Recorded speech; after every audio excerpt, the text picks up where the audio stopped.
and welcome to week 5 of our time together. Last week, we talked a lot about your educational trajectory and preparation for graduation. This week, we're going to explore your future options for your professional and work settings. So we'll be talking about employment as an LPC and potential work settings, as well as potential education after graduation. So right now, the future is bright for counseling. If you look at this graph, it shows the mental health field here. And SAMHSA, which is a professional organization you should absolutely become familiar with within counseling, it predicts a 10 to 20% increase in mental health and addiction treatment professionals that are going to be needed by this year, by 2018, and that number is only growing. But if you look at the breakdown of mental health professionals practicing, counselors are really making a name for themselves in the field. So thinking about graduation, I know that there's probably some excitement, ready to be done with all of this coursework that you're completing. There are many work setting options, and you read a lot about these in your reading for the week. You can work for agencies, you can work in college counseling centers, in the VA, or in inpatient and partial treatment services. Really, where you work depends on what you're seeking. And so we'll talk a bit about that, a bit about interviewing and deciding really the course that you want to pursue. In your work setting, be sure that it's something that's going to light you up.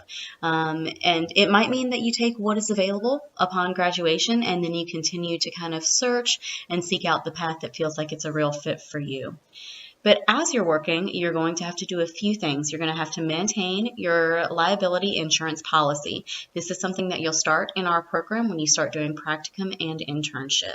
You'll also need to make sure that you are getting supervision by a licensed professional counselor supervisor going toward your LPCA so that you can get those 2,000 hours direct counseling experience and 3,000 hours total supervised experience so you can then move on to your LPC unrestricted license. Additionally, you'll need to engage in professional development. Like we talked about last week, there will be a certain amount of hours required to maintain your professional development based on your certifications and your licensure. And then you'll also want to maintain professional membership within professional counseling organizations. So maybe finding some organizations that really speak to your interests in counseling, to your specialty areas, your values, seeking those out and becoming a member. And additionally, and skill development is something that's going to very much depend on where you choose to work, so your work setting. For example, in an agency, you are likely going to be a generalist. You're going to be working with many diverse clients coming from many different backgrounds and also bringing a wide array of concerns and presenting issues to your counseling office. If you're working more in a place like, let's say, the VA, you might be specializing in trauma after returning from deployment. You might also be specializing in doing work with people in the military who have been sexually assaulted or harassed and helping them heal from that trauma. So that might allow you to more specialized. So you want to really explore the setting of, will it allow you to generalize, which can have quite a few benefits, or will it allow you to specialize, and that will also have benefits, but it really will help to kind of build the foundation for where you're going to go. As you are preparing for graduation, you're also going to be gearing up for your job search. Here on this slide, you'll see some different explorations for you to consider and to contemplate as you are going into the job search. As I said in our previous PowerPoint, you're interviewing your potential job just as much as they are interviewing you. We often go into the job search with this anxiety of wanting a potential employer to choose us, and we can forget that we want to choose them as well. You're graduating from this program as a highly trained counselor, and you deserve a position that will honor that and pay you accordingly. So don't be afraid to negotiate. Also, be sure to have questions that will address the areas mentioned on this slide, and pay attention to how your interviewer answers your questions. For example, asking about the theory and model of counseling will allow you to understand the flexibility that you might have in implementing different theoretical orientations or interventions, or maybe it's a strictly DBT, dialectical behavioral theory, counseling center. Additionally, explore what populations you might be able to work with.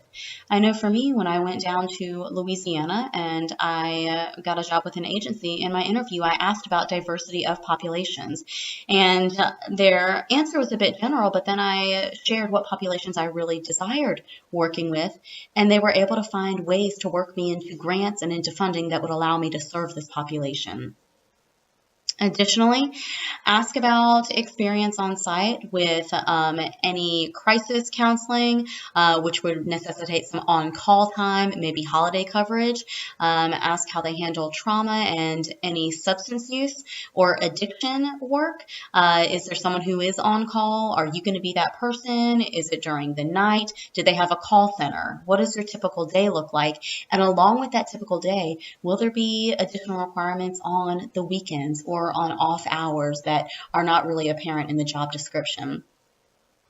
Also, if you're being interviewed by someone who's higher up, so a CEO or an administrator, ask to speak to a counselor on staff to really get a gauge of what their experience is like as a counselor, because that's the position that you're going for.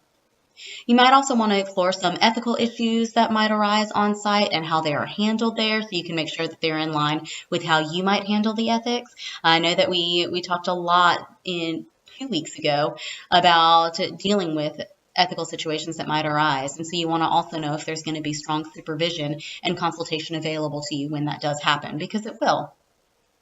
Also, you want to ask questions about benefits. You'll want to ask questions about what type of professionals are on site. So are there other LPCs? Are there LPCAs? Is there an LPC supervisor that you can get supervision from? When you ask this question, you will want to ask if you'll be given supervision by an LPCS towards your licensure.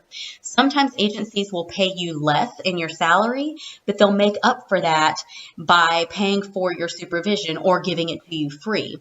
So for example, if your supervision for your LPCA is $75 to $150 an hour, let's explore what this looks like in a breakdown. So I'm going to pick a number kind of between that range. So for example, a year of supervision, which is every week, because you have to have 1 hour of supervision for every 40 hours that you're working, that could be at $100 an hour. So your fee for supervision, $100 an hour. You have to do that every week of the year. So you will end up paying $5,200 over the course of a year for supervision. Now, if supervision is free on site, you can kind of add this amount to your salary, and that might make up for some of the difference in the amount of pay that you're getting baseline salary versus a job where you might get paid more for your salary, but then have to pay for your own supervision outside of that. Additionally, you'll want to explore about collaboration with other clinicians. So are there treatment team meetings every week? Will you be able to consult about cases that you're working with or maybe struggling with? Who do you go to when you have questions? And these could be questions that are clinically based or administratively based. How do they handle the planning of crisis situations? And then any other questions that will really come up for you. But I will recommend that you be observant of the energy of the workplace. Kind of explore, does it seem collaborative? Do you want that? Or does it seem more individualized where you'll have a lot of freedom, but that also could mean a little more isolation? You might also want to be aware of if it feels like there are kind of hierarchical power dynamics. Maybe that's something that really worked for you, or maybe you're looking for something a little more egalitarian. So if you are deciding to look for a doctoral program, this can be after you practice in the field at some of the spaces that were detailed on the last slide. It could also be considering a doctoral program as soon as you exit your master's program. I will say that I do have a bias here. I highly recommend getting out into the field as a counselor for at least a year or two to really get in the trenches, practice the work before you go back and pursue a doctorate. And the reason I say this is because you're going to be more clinically prepared and you're going to be stronger clinically by being fully immersed in that clinical work. Now, I will also say that I chose this path. I chose that after my doctoral program, I wanted to go out into the field for a bit because I didn't feel right being called doctor until I actually had experienced the practice of counseling for a pretty significant amount of time. So, if you are considering going to a doctoral program, you'll want to explore many different aspects of the program. For example, are they accredited? Be sure to only go to a doctoral program that is accredited. As you can remember last week, KCREP requires that our faculty in our UNCP KCREP accredited program has graduated from a KCREP accredited doctoral program. So if you do choose to go to a doc program that is accredited, this will increase your marketability and longevity of your career, as non-accredited programs are phasing out. Additionally, you want to explore if there are opportunities for any scholarships, stipends, for graduate assistantships, and how long this funding will last. Something that I had a very wise mentor tell me is that you only want to go to a doctoral program that is going to pay you to be there, because doctoral programs are expensive. And if any of you are taking out student loans right now, as I had to in my master's program, adding doctoral student loans to that is quite a bear to face when you graduate. So explore if a program will pay for your tuition. And then on top of that, will they offer you stipends that might be in line with a graduate assistantship where you are teaching courses or supervising while you're in that program. You also want to explore if this program is online or face-to-face. I would highly recommend going to a face-to-face program, and there are a few reasons why. So in online programs, you're doing everything distance. So there's not going to be as much collaboration with faculty. You might have fewer opportunities to present together at conferences or to write together because you're not going to be in the same space. In face-to-face programs, most of them or many of them will pay you to be there. Online is typically going to require that you pay your way. So it's going to be more expensive, and you're not going to be as set up to enter counselor education when you graduate. So for example, in face-to-face programs, you'll be able to work side by side with faculty. You'll be able to publish with them. You'll be able to maybe be a research assistant with faculty. So you'll be building your CV there, and that's going to look really good for jobs when you graduate from your doctoral program. You're also going to hopefully have students to go through this program with you, some comrades to really make it through the muck of this journey, because it is a rewarding one, but it's also incredibly difficult. And we'll talk a bit more of what you can expect in a doctoral program in our next slide. Additionally, face-to-face programs are going to help you network. You'll be able to network with faculty on site, and you'll also be able to network with other faculty at conferences that maybe your faculty will introduce you to. So it's going to be a more nurturing, more supportive environment, but you still, in your interview, want to ask these questions. Kind of like we talked about interviewing for a professional position, you also want to make sure that you are interviewing the doctoral program to make sure it's the right fit for you.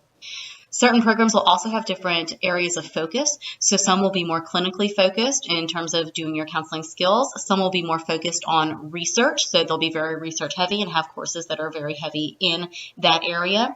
Some might be more geared toward teaching, and some might be more geared toward supervision. Ideally, you would like to find a program that is balanced in all of these areas. So one that allows you to have clinical experiences, one that allows you to do research with faculty members, and one that has strong support as you're completing your dissertation. One that allows you to teach your own courses or to TA for a faculty member, and then one that allows you to supervise master students coming up, because that's going to prepare you for things like doing supervision in the future, and also like maybe getting your credential of your approved clinical supervisor. That could be something that's really nice to graduate with. Additionally, certain doctoral programs will have you do clinical work. So that's that kind of clinical focus that we talked about. This will look like completing an internship. And sometimes with these internships, if you are appropriately supervised, you will be able to count those hours towards your LPC licensure. So make sure that that's a possibility when you enter the program, because if you are in a full-time doctoral program, it's going to be very hard to do something like maintain your own clinical practice outside of that program. So if you do have clinical internships, those need to be really intentionally planned so that you can count those hours towards licensure. You'll also want to make sure that your GRE scores are up to date and explore if your scores are in alignment with the requirements for that university. And then you'll also want to take some time to research the individual faculty members there. Do any of them share research interests with you? Do any of them have approaches that feel like you would really connect to them? Talk to them, reach out, email, maybe set up a time to meet and have coffee so that you can explore realistically what your collaboration will look like, because these faculty are eventually going to be your colleagues. So you want to make sure that you're very intentional in selecting who you want to work with in your doctoral program and then beyond that. Some other things you want to consider when you're exploring entering a doctoral program. What are the reasons? Why do you want more education? As our book talked about, our terminal degree in counseling is a master's degree, meaning that you can do any clinical work that you want with that master's degree. Now, a doctoral degree is going to be one that pushes you further into doing research or teaching or supervising. So clinically, if you want to be a practitioner, you can absolutely get a doctorate. However, it might not be necessary. Often it's not necessary. But if you want to go above and beyond that in terms of being a faculty mentor and teaching the next generation of counselors, that's when a doctorate really comes into play. Or if you have a passion for research, if you really like writing and publishing, doctoral level education is going to be very much in alignment with your plan. Consider how much the degree will cost and will it be worth it. This again goes to making sure that you are going to get paid in some form, whether it's tuition reimbursement, stipends, or graduate assistantships or research assistantships. Make sure that you are getting some money to go there so that you're not racking up a ton of student debt. Also, make sure that you have the time. This is a significant drain on time and energy. I know that I've apologized to a lot of my friends after getting out of my doctoral program for being a subpar friend while I was in it, because it was all-consuming. There were many nights that I was not sleeping the whole night through because I did have such a high level of work.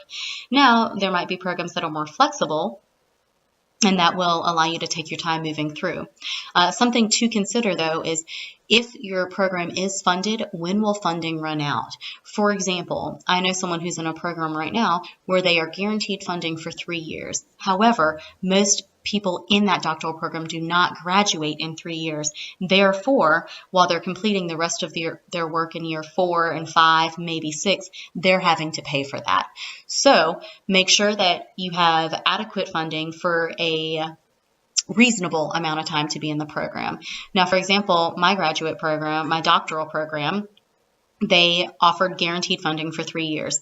I ended up taking 4 years to complete my doctorate, and they were able to find a graduate assistantship for me that balanced the amount of money that I would have had to pay out of pocket because the funding had run out. So talk to them about this. How flexible are they with time frames, and will that really be worth it for you to pursue at this time? And can you fully engage in the program? Because it will require quite a bit of energy, of time, of emotional energy as well.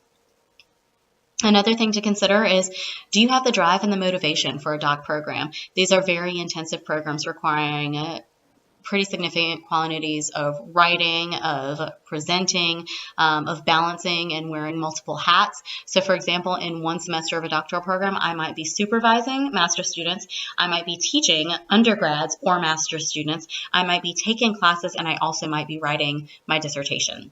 So that's a lot to fit into one semester. Are you going to have the energy to make it through that?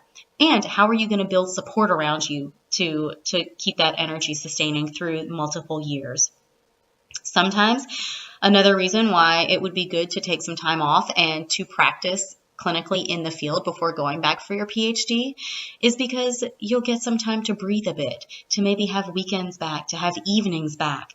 You might get more of a balance in your life and get to kind of rejuvenate before you dive headfirst into a doctoral program. And so additionally, with all of these considerations, explore what you really want to do with the PhD. If you see yourself as a counselor educator, absolutely go this direction. If you see yourself being a clinician, I wonder what other trainings in terms of specializing in different theoretical applications or in terms of treating a certain demographic of people, if some of those credentialing options might be a way into gaining the education without having to go through a full PhD program. So if you are going to go into a PhD program, here's a little bit about what you can expect.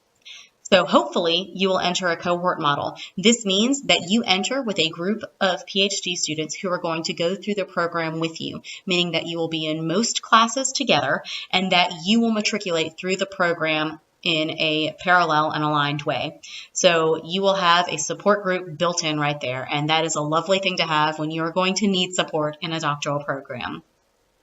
You will be taking advanced counseling courses, and so this will expand and expound upon the knowledge that you've gained in your master's program.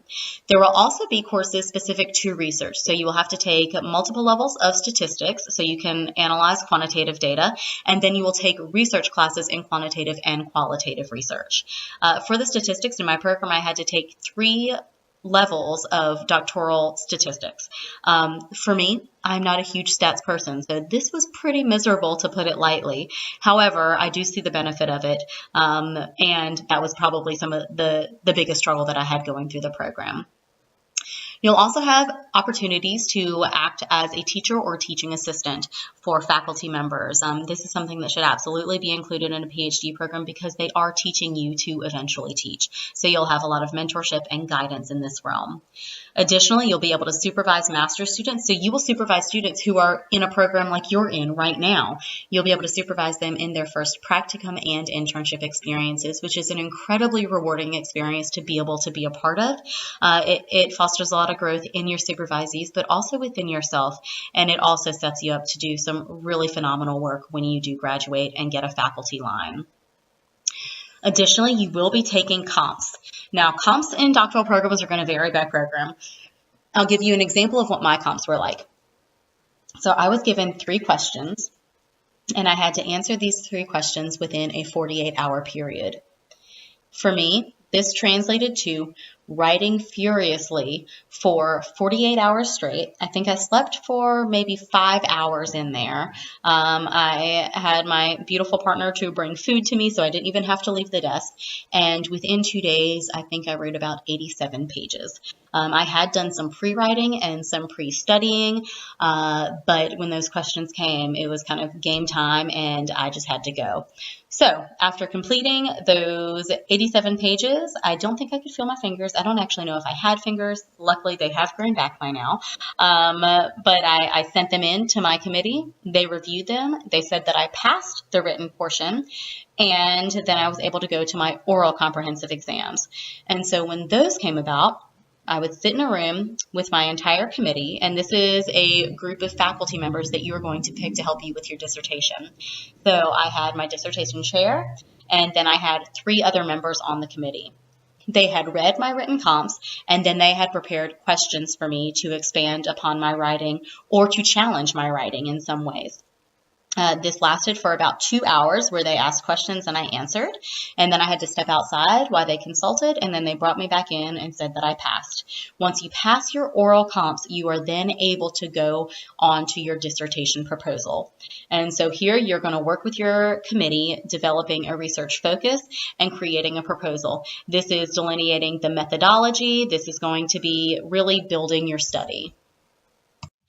In your dissertation proposal, you're going to delineate also your pilot study. So you will complete a pilot study. You will write all of this up. So your review of the literature, your reasons for doing the study, the need for the study, your methodology and your pilot study, and then you will present that to your faculty.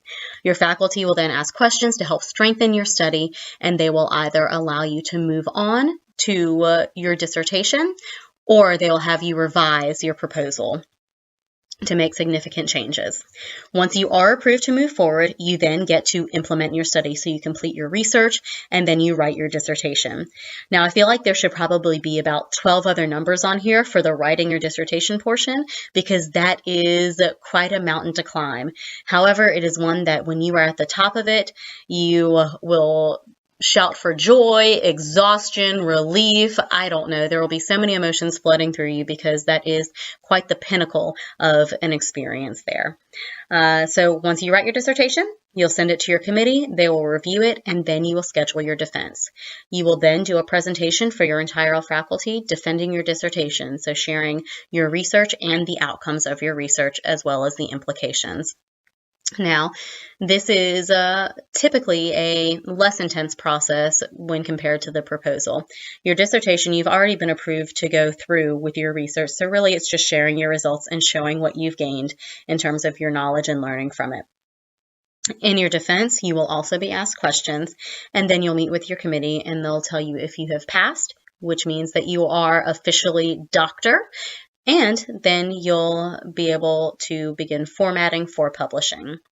So after you defend, you have to get everything submitted to the graduate school to get your dissertation in the system, and then you graduate.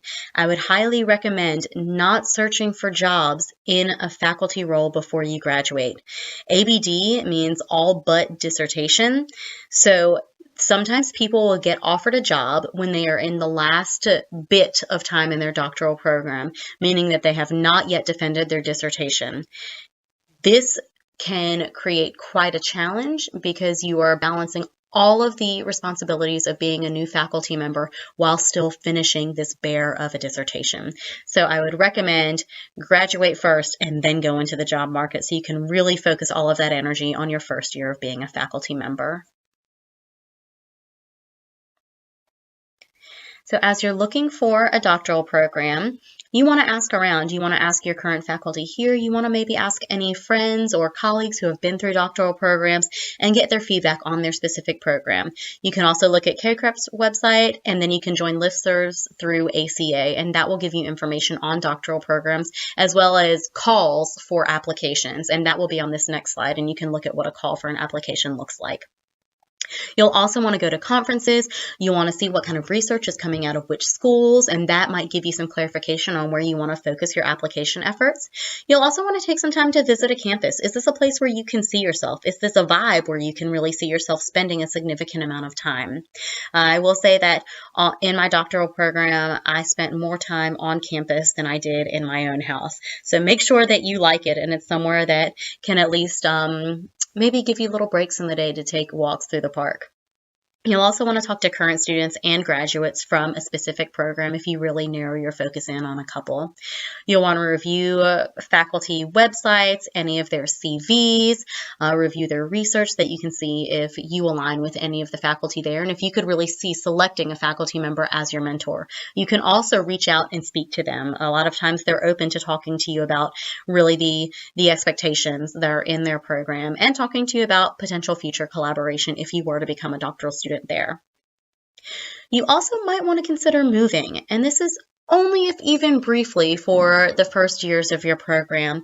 If there is not a doctoral program in your area, consider temporarily uprooting and exploring another area. Maybe you want to permanently do this. I will say though that we have a incredibly high-ranked doctoral program just down the road for us in Greensboro. So the University of North Carolina at Greensboro has been rated the #2 counseling program by state reports. So if you are interested in going to a very high quality and very intensive doctoral program, there is one right down the road.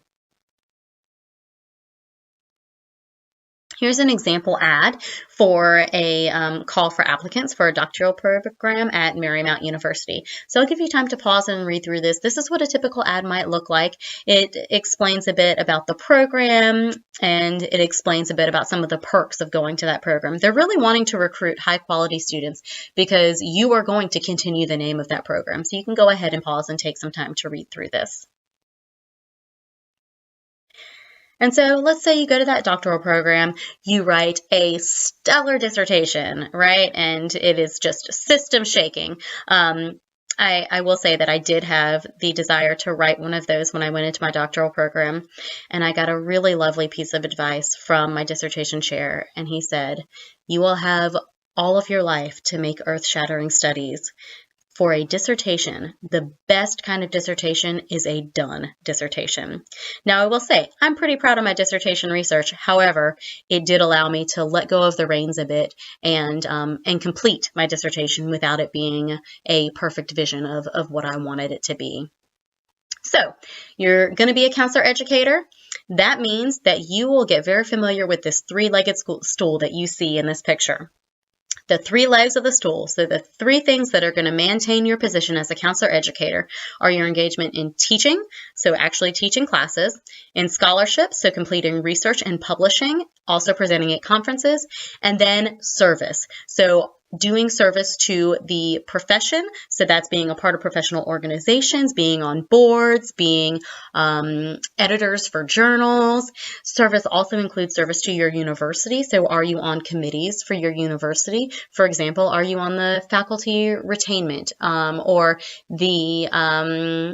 a campus committee on diversity, right? So which areas do you want to serve in your university? And then also service to the community. So are you offering sliding scale fees or pro bono counseling services on the side? Are you volunteering your time in some way? You will also notice that the percentages of time that you're going to commit to teaching, service, and scholarship are going to vary based on the institution that you choose to work for as a counselor educator. Some, like the University of North Carolina at Pembroke, are very much teaching universities, so the bulk of our time is spent teaching, and then additional time is split between scholarship and service. If you go to a Research 1 university where research is prioritized, the bulk of your time is going to be doing research, and less of that will be doing teaching and service. So for example, UNC Pembroke professors, we teach 3 courses each semester. We have the option to teach more if we want. Now at an R1, you might teach 1 course one semester and 2 courses the next semester. However, you might be expected to publish 6 or 7 articles per academic year. So it depends on really how you want to break down the time that you spend teaching. If the job market feels tough or there's nothing really opening up by you while you're looking for that full tenure track line in counselor education, you can look at adjuncting in a counseling program or working at a community college for a bit. Now, this means that you will teach classes that are paid individually, not on a salary scale. So, for example, if you were to enter counselor education, let's say your salary would be anywhere from $55,000 to $65,000 starting out as an assistant professor. That means that it comes with benefits, and it is a guaranteed amount of money for your contract. For adjunct work, you'll get paid per course, and this is often without benefits. So let's say you teach 3 courses, and each course pays $4,000. That means in one semester, you'll make $12,000. If you teach 3 courses the next semester, that means that you'll make $12,000 again, and that only totals $24,000 for the year.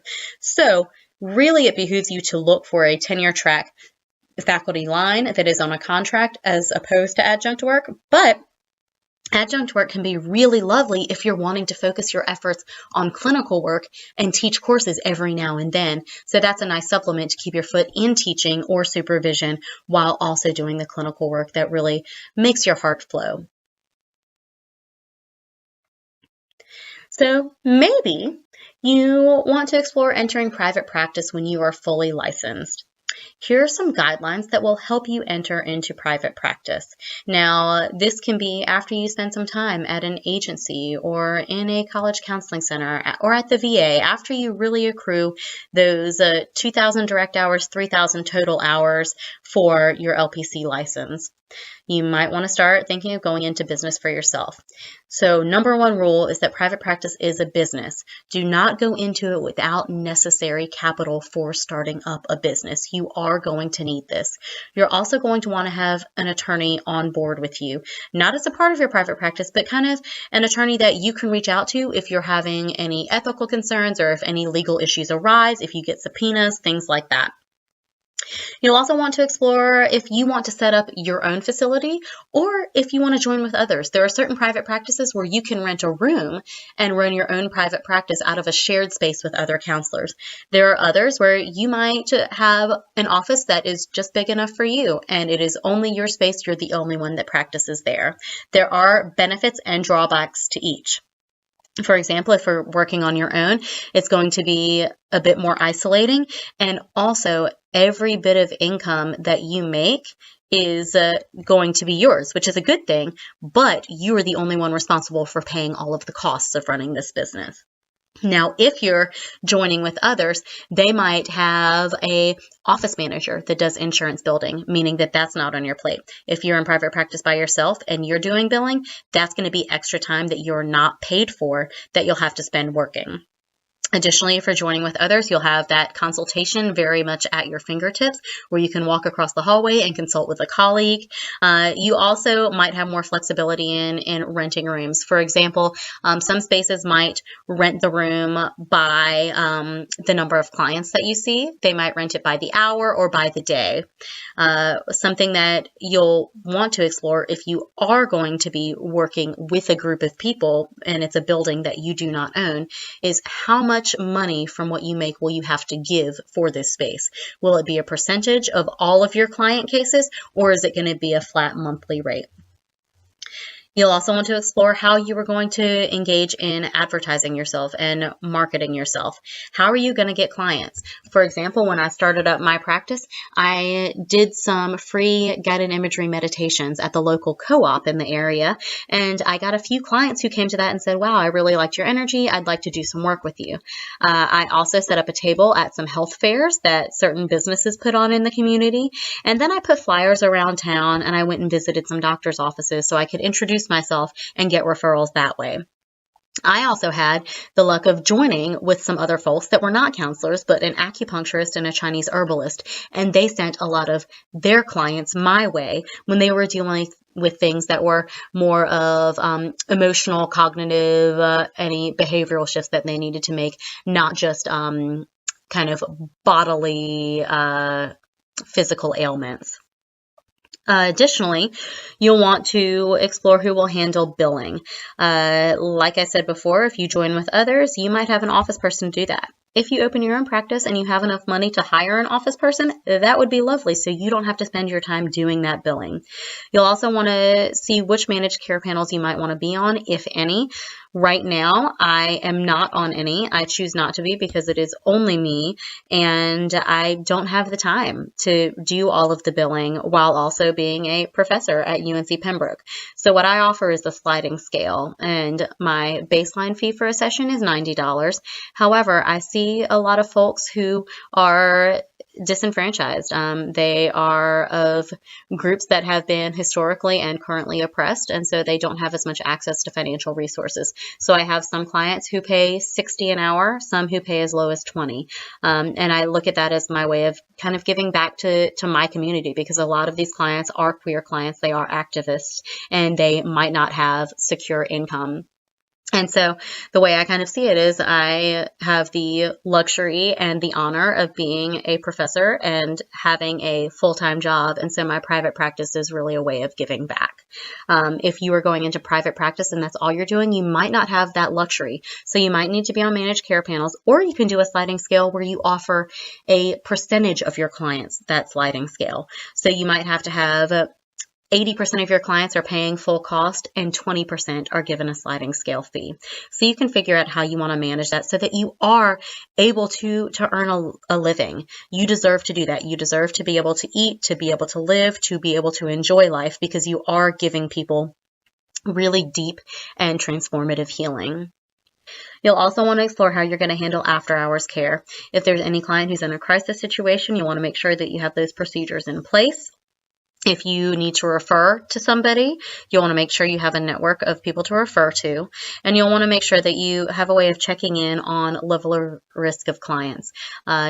My clients know that if after hours they are in trouble, that they need to go to the closest emergency room if they're feeling like they might harm themselves or somebody else. If they're having any medication issues, they will go to the psychiatrist and we'll check back in. Clients are able to call me. However, they know that I am not available when we are not in session together and during a typical workday.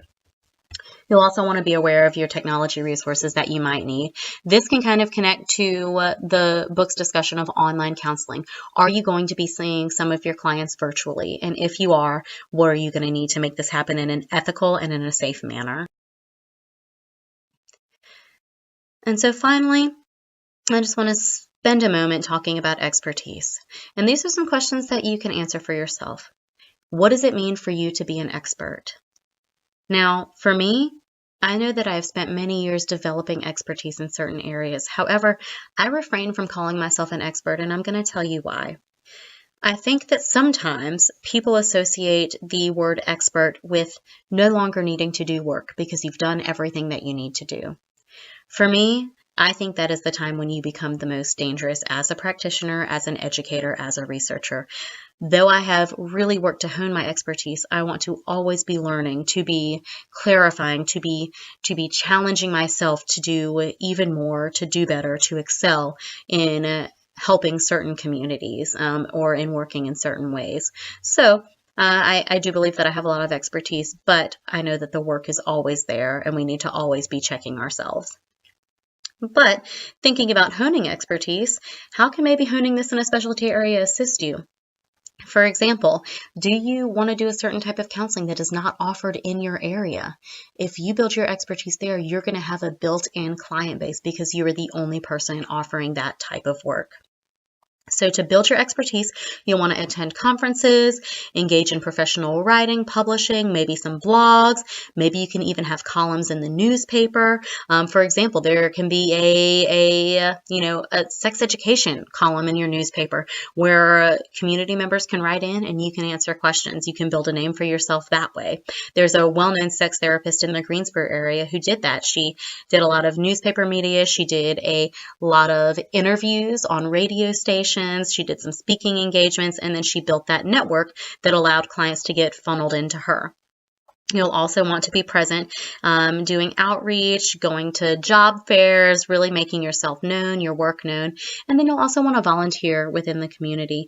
That will let people put a face to a name and will show that you are an advocate as well as a counselor. And then you'll also want to keep up with your resume. So make sure that everything you do, you are putting on there because it all is going to make a difference as you really build this path that's going to put you where you want to be.